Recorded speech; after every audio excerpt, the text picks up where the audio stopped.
Tolong ingat ini ya, baik-baik. Kalau nanti di akhirat Anda tidak temukan saya di surga, tolong ingatkan kepada Allah, saya pernah ada di sini.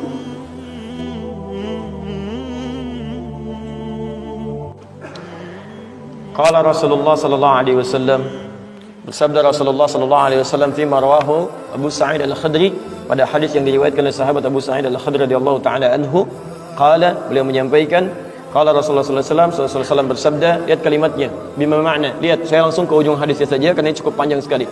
Hatta idza khalasal muslimuna, hatta idza khalasal mu'minuna minan nari, sampai ketika orang-orang beriman diselesaikan urusannya dari neraka, maksudnya hisab. Ya, saat dihisab dan dipisahkan nih, orang beriman semua sudah masuk surga, siap masuk surga semua. Ya. Yang buruk-buruk masuk neraka, dah masuk ke neraka. Jadi kalau amalan Anda misalnya 50,001%, Masya Allah, maka Anda masuk ke dalam surga insya Allah. Lebih banyak amal baiknya. Tapi kalau amalan jelek Anda misalnya 50,001%, amal baiknya 49,99, masuk ke mana? Ke neraka. Walaupun cuma 0,01%. Yang jadi masalah sekarang 50%, amal baik 50, amal jelek 50. Masuk ke mana? Taib. Nah itu belum ke surga dan tidak ke neraka. Lihat kalimat saya, belum ke surga, tidak ke neraka. Disimpan di tempat yang tinggi, yang bisa teramati keduanya. Bisa melihat ke surga, bisa terdengar jerit neraka. Kalau lihat udah nggak tega, udah nggak kuat ke neraka. Terdengar jerit neraka. Ya, itu disebut dengan A'raf namanya, tempat tinggi yang bisa melihat keduanya. Disebut A'raf. Ya, makanya ada Quran surah Al-A'raf, Anda baca dari ayat 45-nya sampai dengan ayat ke-50-nya. Ada ashabul A'raf yang belum ke surga dan sangat ketakutan mendengar jerit-jerit neraka sehingga ingin mengharapkan rahmat Allah Subhanahu wa taala. Dia akan ditempatkan di situ di tengah-tengah nanti sampai selesai hisab. Begitu selesai hisab, dia memohon rahmat Allah, diberikan rahmat Allah, baru kemudian dimasukkan ke dalam surga. Kalau hisabnya misalnya berlangsung selama sehari, maka 1000 tahun dia nunggu di situ. Tayyib. Hatta idza khalasal mu'minuna minan nari, sampai ketika orang-orang beriman itu ya, mulai diselesaikan dari urusan nerakanya. Tayyib, sudah mulai masuk ke dalam surga. Ini sudah selesai, mau masuk ke dalam neraka. Dan dimasukkan, masuk semuanya. Apa yang terjadi? Ma minkum min ahadin bi ashaddi munashadatan lillahi fi istiqsa'il haqqi li ikhwanihi tayyib minal mu'minin lillahi minal mu'minin. Anda tidak akan temukan pada saat itu situasi saat orang-orang beriman akan masuk ke dalam surganya. Sementara yang neraka sudah dihukum di situ, sudah banyak yang dihukum, sudah macam-macam masuk. Ini sudah mulai mau selesai, tiba-tiba ada orang-orang yang mengadu kepada Allah Subhanahu wa taala, memohon dengan sangat. Nabi katakan, Anda tidak akan pernah temukan orang yang paling banyak kuat permohonannya kepada Allah, memelas dengan tulus. Asyaddu munasyadatan. Munasyadah itu sesuatu yang dimohonkan dengan sangat. Ya Allah, mohon ya Allah. Mohon ya Allah. Fawalladzi nafsi biyadi, sampai Nabi berkata, maka demi Allah yang jiwaku ada di tangannya. Ini Nabi bersumpah dengan jiwanya. Tidak pernah ada kalimat dalam hadis, ya, kalimat seperti ini kecuali menunjukkan itu sangat serius. Ingat, sangat serius. Dan ada sesuatu yang penting di dalamnya. Nabi serius menyampaikan ini. Kita jangan anggap bercanda gitu kan. Falladzi nafsi biyadi, maka demi jiwaku yang ada di tangan Allah Subhanahu wa taala, yang bisa diwafatkan kapan saja. Lihat kalimatnya. Fayaqulu, maka mereka berkata, fayaqulu, maka mereka berkata, ya Rabbuna, wahai Rabb kamu, wahai Rabb kami yang tengah merawat kami di dunia, memberikan kecukupan, memaafkan kami, mengampuni kami, dan memberikan nikmat surga sekarang. Wa ya Rabbuna, ya Rabbuna, wahai Rabb kami, hum ashabuna, mereka ada di antara teman-teman kami. Dalam kalimat yang lebih kuat, kalimat yang menggunakan ikhwan, kata ikhwan, hum ikhwanuna, hum ikhwanuna, mereka saudara-saudara kami ya Allah.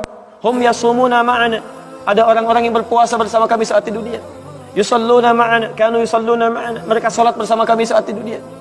Jadi tiba-tiba ada sekelompok ikhwan yang datang kepada Allah, yang kehilangan saudaranya. Kok nggak ada di surga gitu kan? Ketika dia mau berangkat, padahal dulu punya cita-cita yang sama dan sebagainya, tapi karena bekalnya tidak cukup, sebagian ada yang masuk ke dalam neraka. Tiba-tiba mengatakan kepada Allah dengan permohonan yang sangat, ya Allah, saya kehilangan saudara saya. Ya Allah, saya kehilangan saudara saya. Ya Allah, dulu kami puasa sama-sama. Ya Allah, dulu kami sholat sama-sama. Ya Allah, dulu kami ibadah sama-sama. Ya Rabb, kami tidak temukan dia di sini. Ya Allah, mohon terus, mohon. Sampai ketika puncak pada permohonannya, tiba-tiba Allah berfirman, akhriju man araftum.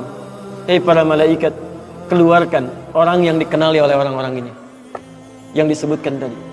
Keluarkan mereka dari neraka. Tiba-tiba dikeluarkan. Bertemulah orang-orang ini dengan temannya.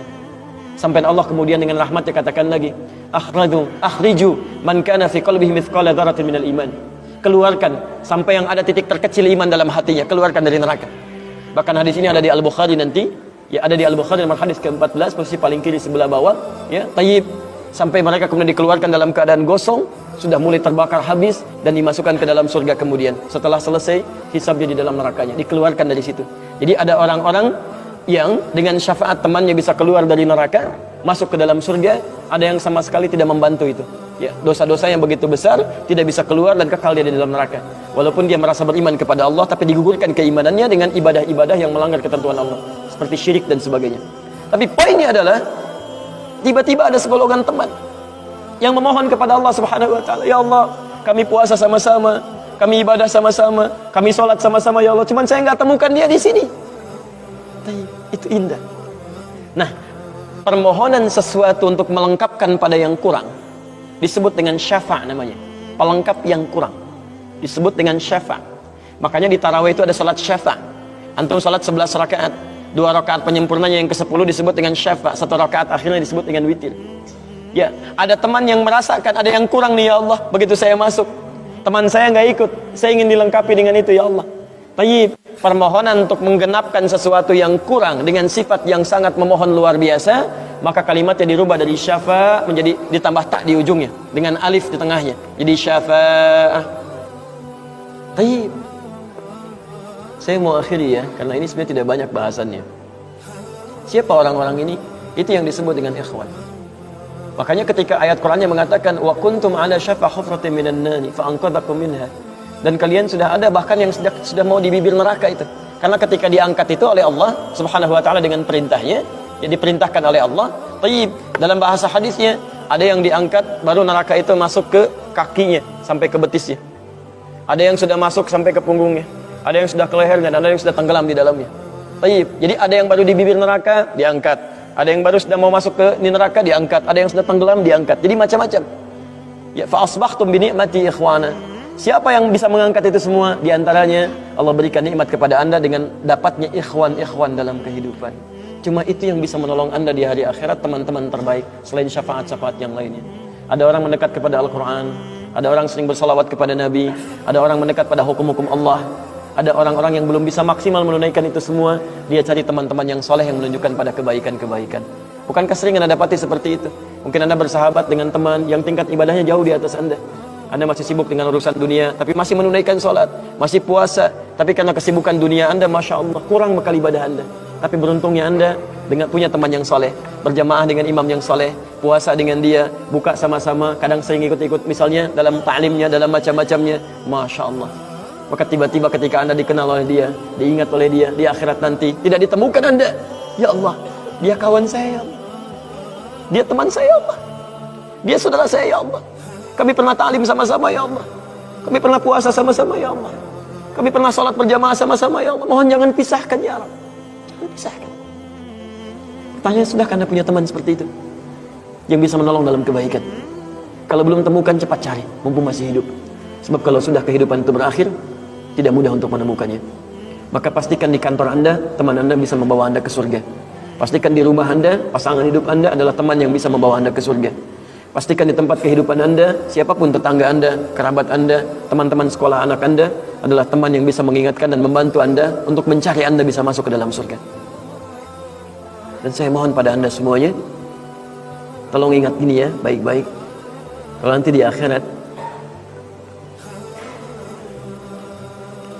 Anda tidak temukan saya di surga, tolong ingatkan kepada Allah, saya pernah ada di sini. Saya pernah ada di sini. Tolong ingatkan.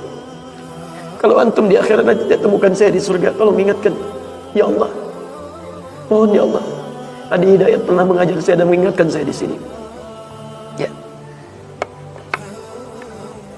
Subhanakallahumma wa bihamdika asyhadu an la ilaha illa anta astaghfiruka wa atubu ilaik.